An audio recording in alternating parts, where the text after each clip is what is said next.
Nabi Isa itu hidup 600 tahun sebelum Nabi Muhammad SAW dilahirkan. Nabinya belum ada. Nabi Isa sudah ada. Tiba-tiba umatnya menduga Nabi terakhir itu Nabi Isa.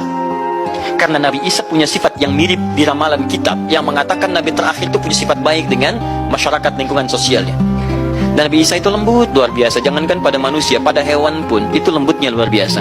Jalan dengan muridnya. Di perjalanan kemudian ada aliran anak sungai melihat bangkai hewan.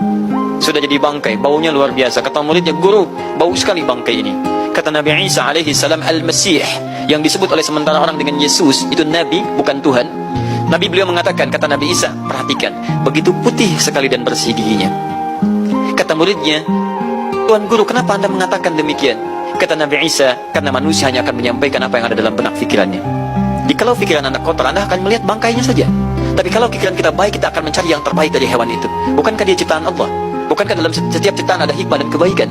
Bayangkan, Nabi Isa bukan hanya pada manusia, pada hewan yang telah jadi bangkai pun, itu mohon maaf, kalimatnya dan sikapnya begitu indah luar biasa. Maka diduga oleh kaumnya itu Nabi dan Rasul yang terakhir. Saat mendengar kalimat itu, kata Nabi Isa, bukan saya. Nabi terakhir punya sifat sama seperti saya dengan hubungan dengan makhluk. Jadi bukan cuma dengan manusia, dengan hewan, jangan sakiti. Kalaupun menyembelih, jangan sakiti hewannya. Makanya Nabi ini akan memberikan isyarat-isyarat yang sangat indah. Masya Allah.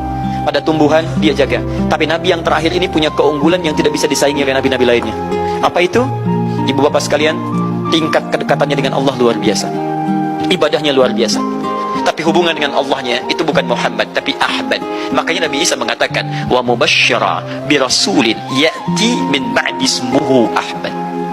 Saya kasih kabar gembira, Rasul terakhir bukan saya, tapi seseorang yang nilai ibadahnya lebih daripada saya.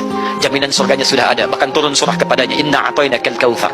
Dirinya dijaga dari kesalahan, maksum, sifatnya luar biasa baik. Tapi itu tidak menghentikan dia untuk mendekat kepada Allah dengan sifatnya luar biasa.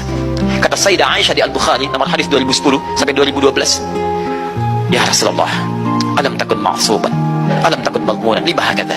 Kenapa sampai bengkak-bengkak begini Anda tahajud? Bukankah Anda dijamin masuk surga? Dijaga dari kesalahan. Apa kata Nabi? Afala akunu abdan syakura. Apa aku nggak boleh jadi hamba yang bersyukur kepada nikmatnya Allah Subhanahu wa taala? Tahajudnya sampai bengkak. Nabi, Rasul, ahli surga, dijaga dari kesalahan, tidak ada hisabnya, masih mau tahajud sampai bengkak kakinya. Ditanya oleh istrinya, kenapa sampai begini? Kata beliau, ringan saja, nggak boleh aku bersyukur. Masya Allah, ada orang Nabi bukan, Rasul bukan, surga belum ada jaminan, amal berantakan, hisab menegangkan. Masya Allah, bangun mata bengkak, kaki biasa. Tahajud tidak subuh lewat. Masya Allah. Cita-cita surga Firdaus.